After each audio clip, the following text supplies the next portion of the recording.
د ایران تلویزیون خوږو او معززو مینوالو سلام او مینه مو منئ په دې هیله چې ټول به راته ښه او صحتمنده وئ. ملګرو په همدغه ویډیو کې د خوښۍ او هم د خفګان یو خبر لرو. ملګرو دغه ویډیو تر پایه راسره وګورئ، لایک او زموږ ایران ټي وي د هر ډول سپورټي معلوماتو لپاره درسره سبسکرایب کړئ.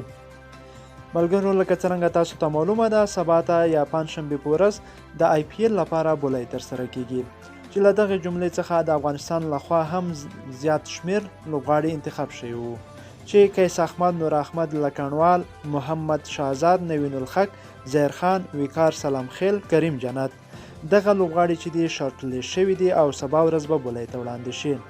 خو متاسفانه حضرت الله عزازی چې د افغانستان یو چټک لوبغاړی دی او په هر لیگ او په هر افغانستان لوبو کې ښه ځلیږي، دغه لوبډلې یا دغه بولۍ ته نه دی شارټ لیست شوی چې په دغه بولۍ کې به حضرت الله عزازی نه وي، د کومې لوبډلې لخوا به نه اخیستل کیږي. یوازې دغه اووه لوبغاړي چې ما مخکې یادونه وکړه دغه به ورته شارټ لیست شوي دي، دغه به بولۍ ته وړاندې کیږي. هر لوبډلې چې وکولی شول، هر لوبډلې چې ورته ضرورت و، له دغې اووه لوبغاړو جملې څخه دوی کولی شي لوبغاړي واخلي.